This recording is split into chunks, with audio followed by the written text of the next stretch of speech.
Ever wondered why a holiday celebrating the miraculous birth of the Son of God spurns your bloodlust? Ever paused to question why, at a time when you're supposed to be singing carols or baking minced pies or putting up your sparkly decorations, all you want to do is horrify yourself by binging a slasher series, curling up with a haunted book, or watching through your fingers as Santa Claus himself sets off on a slaughtering spree? While the kids are outside making snow angels, you're inside watching as the snow angel of death descends on a group of unsuspecting lakeside teens. Horror and Christmas, for some reason, go hand in hand. I want to know what that reason is, because on the face of it, they don't seem like an obvious match. And yet...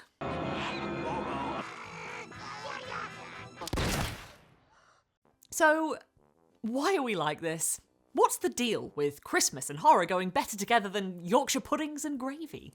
Why do we so readily make the leap from ho ho ho to horror, horror, horror?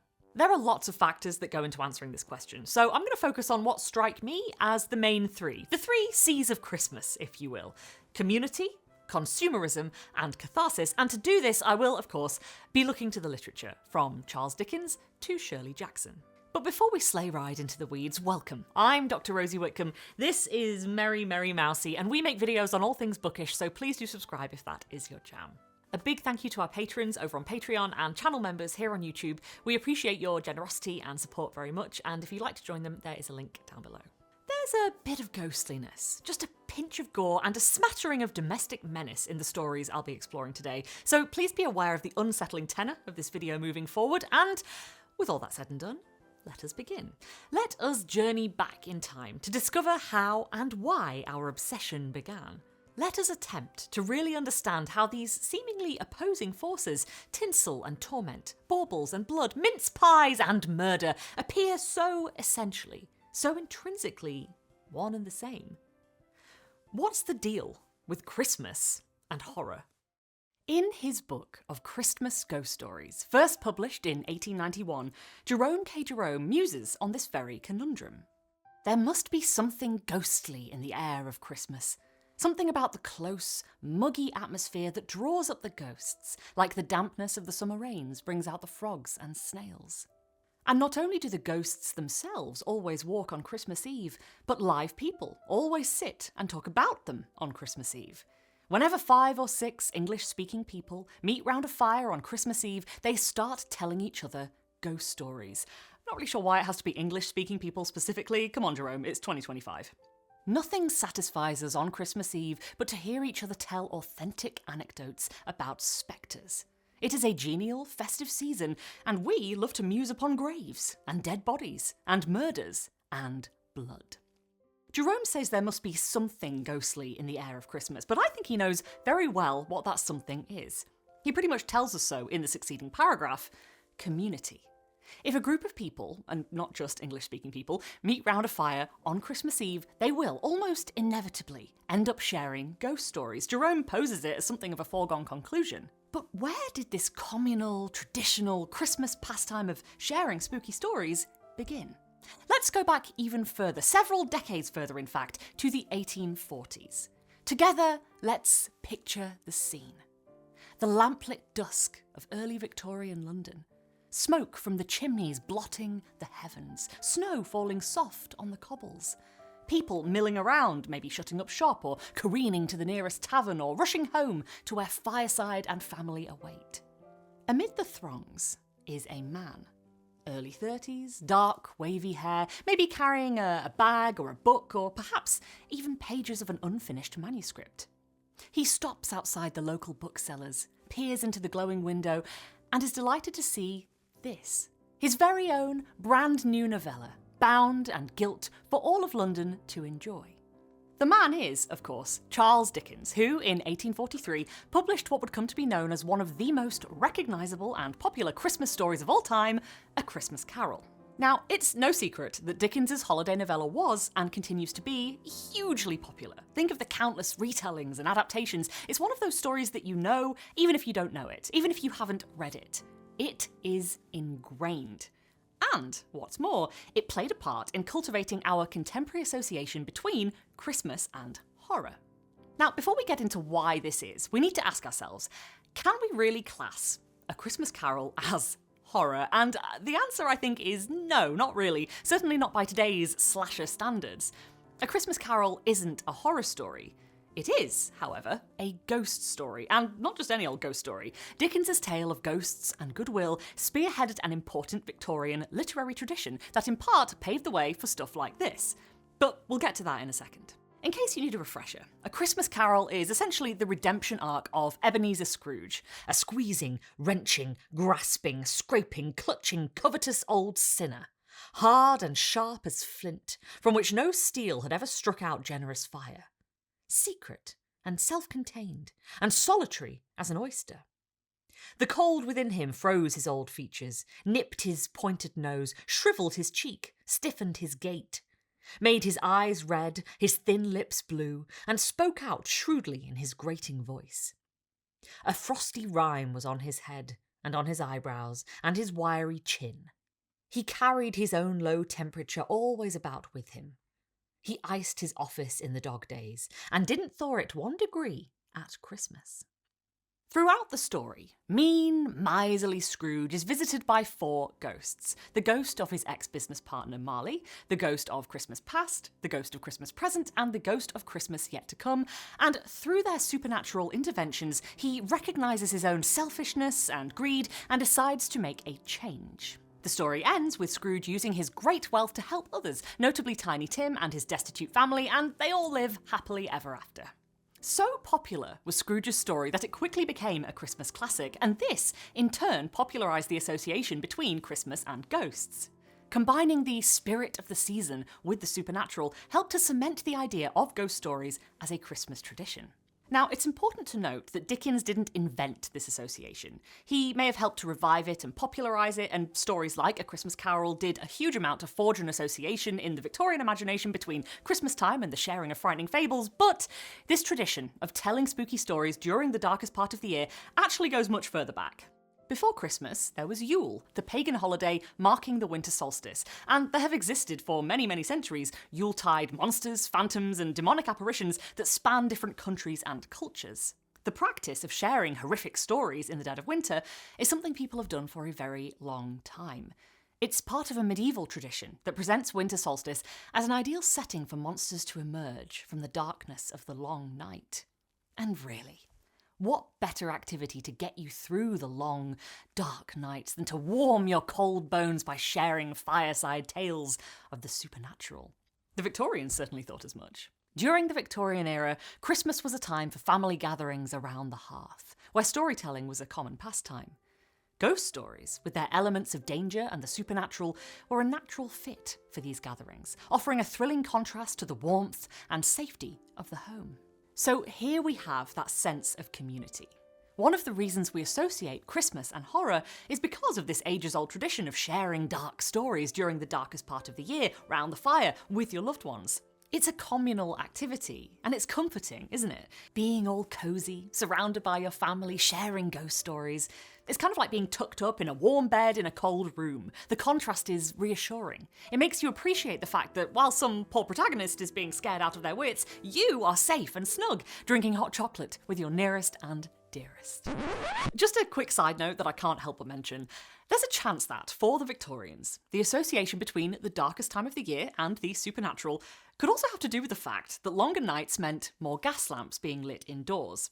And these lamps emitted carbon monoxide if they weren't properly ventilated, which could lead to hallucinations. So it's also worth considering that the connection between Christmas and the supernatural may also have had to do with the fact the Victorians were unknowingly gassing themselves and hallucinating ghosts. Oh, and also consider this your free reminder to check your carbon monoxide detector this holiday season. I know you've been putting it off, but come on, now's the time. Go on. I'll wait. Anyway, whether it was a Dickensian revival of ancient Yuletide customs or carbon monoxide poisoning, the Victorians loved their ghost lore. They loved their spooky Christmas stories, and Dickens was by no means the only Victorian writer to take up the genre. There are plenty of lesser-known 19th century spooky stories out there, many of which aren't as life-affirming and heartwarming as A Christmas Carol. You could try The 4:15 Express by Amelia B. Edwards, an 1867 Christmas time tale about fraud, ghosts, and murder where nothing is quite as it seems. Or you could pick up Christmas Eve on a Haunted Hulk by Frank Cowper, a story from 1889 that follows the protagonist into the bowels of an abandoned and, as it says on the tin, haunted Hulk on Christmas Eve. Or, if you prefer your Victorian Christmas horror stories ghost-free, you could grab yourself a copy of Hume Nisbet's 1896 story, The Old Portrait, tantalisingly described as a cross between The Picture of Dorian Gray and Dracula, in which a young man finds himself haunted by a decidedly vampiric painting. So as well as more heartwarming ghost stories like A Christmas Carol, this is the kind of stuff that proliferates during the century. Some of it wholesome, some of it decidedly less so. If you're planning a trip to Victorian London around the holidays, you may well find yourself with one or more of these tales in hand, ready to share with your community round the roaring hearth. But what if none of this tickles your fancy? What if you're sat there thinking, hey, I love me some Christmas horror, don't get me wrong, but I'm kind of done with Victorian ghosts and vampire paintings. I'm also kind of done with cosy fireside traditions. For me, Christmas horror isn't about playing happy, spooky families. Ghost schmosts! I want horror that deals in what Christmas is really about. Isolation, overspending, and unpleasant obligatory family togetherness. And hey, don't worry, I've got you. Let's leave the Victorians to their firelit parlours and fast forward a few decades.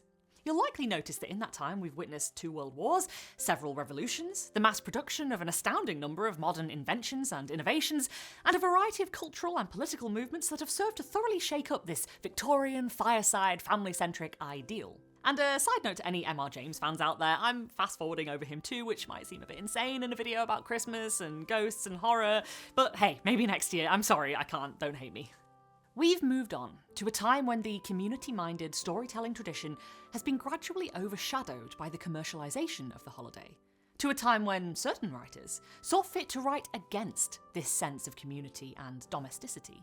Writers like Shirley Jackson, whose Christmas horror has nothing to do with ghosts and firelit parlours and everything to do with the smothering sense of social propriety, familial obligation, and suffocating togetherness that Christmas has come to represent. Community, the first C of Christmas, is dead. Now let's look at this godforsaken holiday for what it really is. Our second C of Christmas, the root of all real-life horror, consumerism. And on that note, a word from today's sponsor. Nah, not really. When I first started writing this script, I didn't even know that Shirley Jackson wrote A Christmas Story, but indeed she did. A Visit to the Bank was first published in 1945, ahead of her greatest hits like The Lottery or The Haunting of Hill House or We Have Always Lived in the Castle. A Visit to the Bank is some relatively early Shirley, but that doesn't mean it's without her trademark domestic menace that you can learn more about by watching these videos next. Now, before we go any further, it behooves us to ask once more, can we really class this story as horror? And I mean, it's certainly not this. But Jackson's writing isn't ever really this. It's seldom so blatant. Hers is a horror that creeps up on you and makes you feel uneasy, like you need to watch over your shoulder, like every second of every day thrums to the beat of a low, whispering dread. And truthfully, A Visit to the Bank isn't actually as alarming as a lot of Jackson's other stuff. It's Jackson light, let's say. But it is brilliantly cynical, unsettling and disarming, and unlike A Christmas Carol, you definitely shouldn't expect a happy ending. So, our story begins, as many a Jackson story does, with a female protagonist who is engaging in a seemingly mundane domestic task. She doesn't have a name, but we learn that she is a wife and mother, that she is, as the title portends, visiting the bank, that she's doing so shortly before Christmas, and that she's accompanied by 2 of her children. This is quite a telling premise in and of itself. Jackson sets her Christmas story not in the firelit parlour or at the dinner table or beside the Christmas tree, but in a bank, which immediately associates any and all wholesome holiday cheer with consumerism and capitalism, and this is, of course, by design. Just look at the sardonic tone of the opening paragraph. Our local bank is an informal and neighbourly spot, lavish with its hard-covered checkbooks, always ready to look up the value of the Swiss franc, eager to advise on investments or make wills. I have had occasion, over the past few years, to deal frequently with the bank's Mr. Andrews, a man of chilling questions and a very cynical view of me over some minor monies which have passed reluctantly from Mr. Andrews' hands into our bank account and rapidly from there into the hands of various milkmen, doctors, department stores and sundry poker cronies of my husband's. Mr. Andrews likes to believe that he is giving me this money as a favour. I really like that the first clause of the first sentence is almost cheery. The bank is an informal and neighbourly spot, a relaxed community meeting place. We can imagine men in bowler hats nodding and smiling at each other, briefcases in hand, and children playing while their mothers chat with one another, and all other manner of 1940s middle-class American nuclear family wholesome dynamics. But banks are banks, and Jackson doesn't let us rest on this brief assumption that this bank is a place of community. It's shiny and inviting, and your friends might be there, but really, this is a cold, hard, unforgiving setting. A place to invest, to make your will, and to move your money around. And it's governed by the unpleasant Mr. Andrews, a man of chilling questions. A great description, and immediately unsettling, because we don't get to find out what these questions are. We just know that Mr. Andrews is unpleasant, patronising, and callous. The protagonist is, financially, and it's hinted emotionally, in his debt. Already there's this power imbalance between the protagonist and Mr. Andrews. And also, notice here the mention we get of the protagonist's husband. It's in relation to his gambling debts, and tellingly, it's the only mention of him in the entire thing. So, here we have a woman placed under scrutiny with no obvious ally. She's in the bank, which is obviously a public place. She's surrounded by neighbours. This isn't the place to mess up or make a scene. It's a place to behave and act as social decency dictates. What really comes across to me is this affectation, the performance of a certain way of being. This is a facade, and one Jackson dismantles most superbly. We, that's the protagonist and her two daughters, came into the bank where the loudspeaker system was playing Joy to the World, and found that the central area, where they usually foreclose mortgages, had been given over to a tall and gracious Christmas tree. Because of the holiday season, they were foreclosing their mortgages in a sort of little recess behind the assistants. I'm not sure what captures the vibe of corporate Christmas better than this sentence. There's no benevolence here. There's no redeemed miser handing out charity to the poor child and his bedraggled family. This is straight up painting a smile over the reality of people losing their homes at the darkest and most expensive time of the year. So, anyway, the protagonist seats her two daughters, Janny and Sally, down by this tree, goes up to the receptionist and asks to see Mr. Andrews to discuss her loan. But while she's thus distracted, the bank welcomes in a very special visitor. Santa Claus, complete with sack of toys, had come out from behind the Christmas tree and was leaning over the railing and beckoning my daughters to him. So, of course, Janny and Sally are positively gleeful to see Santa and head straight for him. But the protagonist is not quite so thrilled, and her reaction to her daughters being led away by Santa is really revealing. Instinctively, she leaves the receptionist's desk and goes to her children, but she's too late, reaching them just as Santa Claus opened the little gate in the railing and ushered them inside. Her instinct to reach her children and presumably to intervene in their interaction with Santa Claus betrays her anxiety. For some reason, she doesn't trust this Santa who, by whisking her children away without her consent, undermines her authority and responsibility as a parent. It also brings into sharper focus the setting of the story and the social decorum expected of the protagonist. They're in a public place, one the protagonist is already uncomfortable in, and in which she feels anxious to put her best foot forward. She doesn't want to make a scene, she doesn't want to be the mother who pulls her little girls away from Santa Claus. So, in order to toe the line and to go along with things, she's forced to swallow her discomfort and her instincts, and just stands there, observing, with a fatuous smile on her face. "So you've been good little girls, have you?" "I've been very, very good," Sally said insistently. Santa Claus thought. "And have you washed your faces?" was what he finally achieved. "I wash my face," said Sally, and Janny, inspired, said, "I wash my face, and my hands, and my arms, and my ears, and my neck, and—" "Well, that's just fine," Santa Claus said, and again he laughed merrily, bouncing Janny and Sally off his round little belly. "Fine, fine," he said. "And now," he said to Janny, "what is old Santa going to bring you for Christmas?" A doll?" Janny said tentatively. "Are you going to bring me a doll?"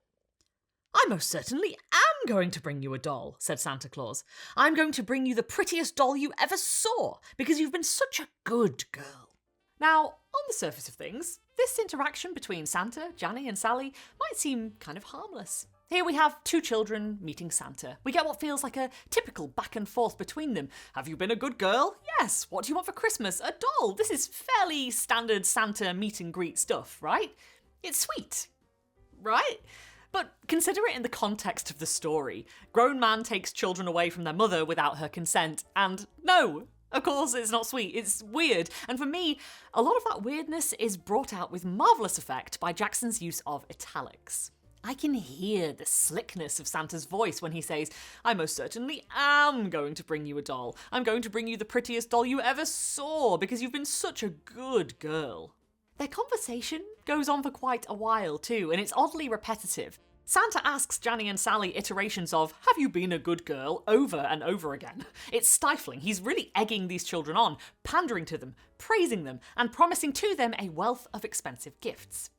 The protagonist, watching all of this from afar, becomes increasingly agitated and goes from trying to signal surreptitiously to Santa Claus, presumably to tell him to shut up, to shaking her head most violently at him as he promises her children more and more presents that she clearly can't afford. With the intensity building and the hypothetical presents piling up and up and up, finally the protagonist can stand it no longer and attempts to intervene. But again, she's prevented from doing so by a sense of social decorum and the desire not to make a scene. "Santa Claus," I said. "Excuse me, Santa Claus." "Oh, aren't they darling?" a woman said behind me. "And candy, and oranges, and nuts," Santa Claus was going on blissfully, "and all sorts of good things in your stockings, and candy canes. Oh, I forgot! I want a party dress." "But you must be good little girls and do just what your mummy and daddy tell you to, and never, never forget to brush your teeth." I went with haste back to Mr. Andrews' secretary. "I've got to see Mr. Andrews," I told her. "I've got to see him fast." "You'll have to wait," she said, looking fondly over to where my daughters were receiving a final pat on the head from Santa Claus. The loudspeaker system was playing "O Come All Ye Faithful." I was thinking wildly, bicycle, microscope, bicycle, table and chairs, dolls' dishes. Notice how everyone around the protagonist is oblivious to her concerns. They're all looking on this scene as something so sweet, so darling, so festive and heartwarming. They have no regard for the protagonist's anxiety, her attempts to retrieve her children, her growing desperation. And if you know Jackson, you'll know that this is very much on brand. Read The Lottery, or The Demon Lover, or The Renegade, and you'll find a woman, alienated, isolated, and at the mercy of an oblivious, or, more often than not, insidious community. Now, in this story, the majority of the people surrounding the protagonist seem to fall into the oblivious category. They're not really insidious or malicious or menacing. Well, all except one. So eventually, the girls make their way back over to their mother, beside themselves with joy, having been promised such a wealth of presents by Santa, and he's even given them each a bag of chocolate coins to take home with them, and they're manically talking over each other to their bewildered mother. And it's at this point that Mr. Andrews is, finally, available to see the protagonist. She enters his office. His nose still retained a trace of jovial redness, but the jolly old elf's eye was a familiar agate, and the faint echo of jingle bells around him sounded more like the clinking of $half. "Well," said Santa Claus, selecting my loan slip from the stack on his desk, "and what brings you here again so soon?" Thus closes Jackson's intensely sarcastic, bitter, wicked exposé of the Christmas spirit with an unpleasant reveal. Santa is a banker, and I mean, what says Christmas consumerism more than that? Jackson is very tongue-in-cheek here. Her dark humour shines through in the story's inherent and unabashedly cynical view of Christmas. But as with all Jackson, there's a serious undertone here too. We've got a rich, greedy man manipulating a woman and her children.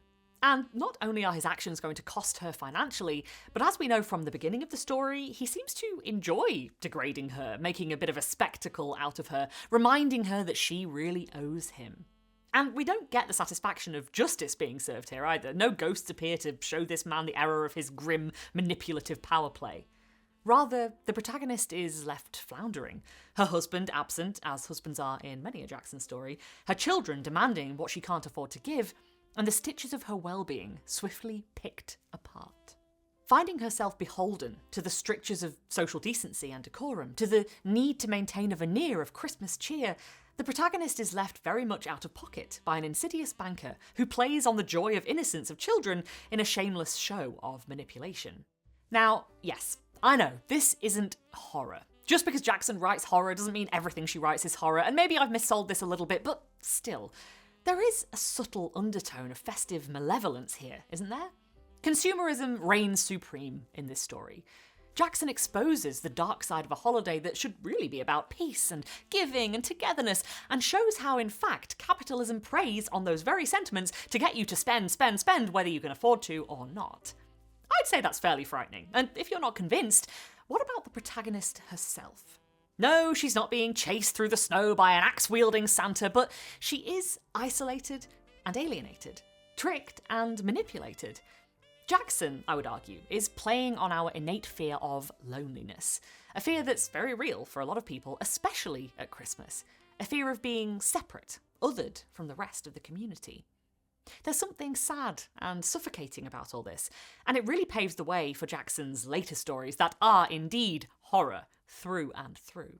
So, you've got heartwarming stories, like A Christmas Carol, that popularised the association between Christmas and the supernatural, reviving an ages-old tradition of communal bonding and storytelling round the fireplace in the depths of midwinter.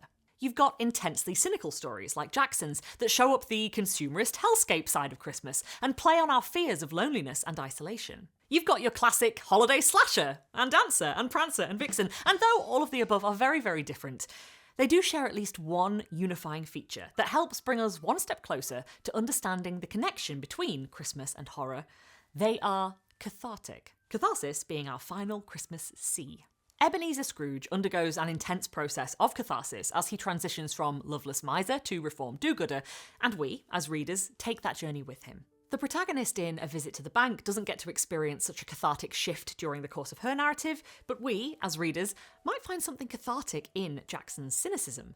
There's something refreshingly honest about Jackson's unabashed bashing of Christmas proceedings. Something cathartic in the way she dismantles and upsets what can sometimes feel like an insincere veneer of Christmas cheer. And this form of catharsis also explains our love of contemporary Christmas slashers. Christmas is a time we're supposed to enjoy, to celebrate, to spend with our families. But what if you don't? What if you hate forced festivities, family gatherings, the fakery of the season, and the insincerity of businesses that force you to buy stuff? Maybe watching someone get torn to shreds by a malevolent Santa or trampled by a red-eyed reindeer breaks through what feels like an enforced facade of merrymaking. Enjoying horror at a time when you're supposed to be engaging in wholesome family pastimes can offer a unique sense of relief and reassurance.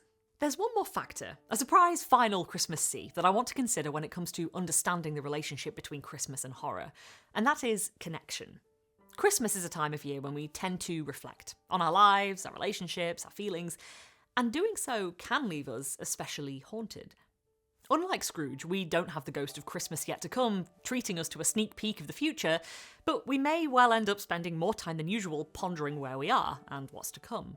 I don't know if there's any solid data on this, but Christmas always seems to me to be a time when people tend to end relationships, as though having these long, dark nights allows them to pause and consider where they're at and what they really want.